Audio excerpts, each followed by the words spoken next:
Hello everyone. Today, we're diving into the fascinating history of the Delhi Sultanate. Founded in the early 13th century, this empire faced incredible challenges as it expanded from small fortified towns into a vast realm. Let's explore how the sultans managed to grow their influence and control over the region.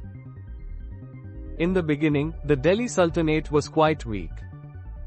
The sultans primarily held power in heavily fortified towns occupied by garrisons, meaning they had stationed soldiers in these towns for protection. However, this meant that their control rarely extended beyond these garrison towns.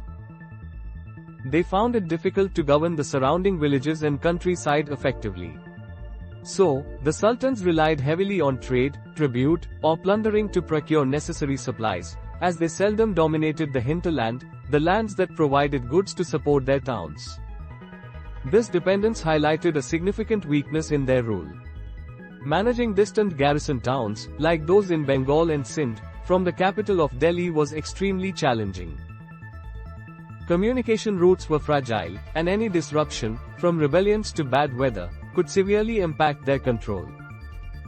Moreover, the authority of the Sultanate was often threatened by Mongol invasions from Afghanistan and by local governors who would revolt whenever they sensed weakness from the Sultanate.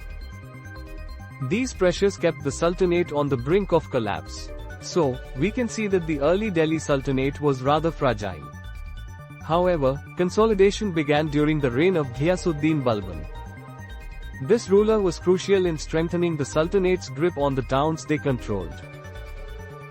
Further expansion was achieved under his successors Alauddin Khilji and Muhammad Tughlaq.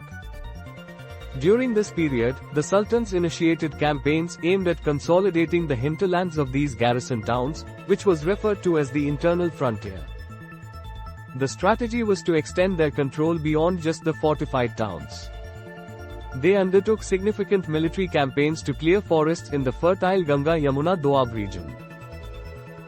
These campaigns resulted in the expulsion of hunter-gatherers and pastoralists from their habitats, allowing for the establishment of agriculture.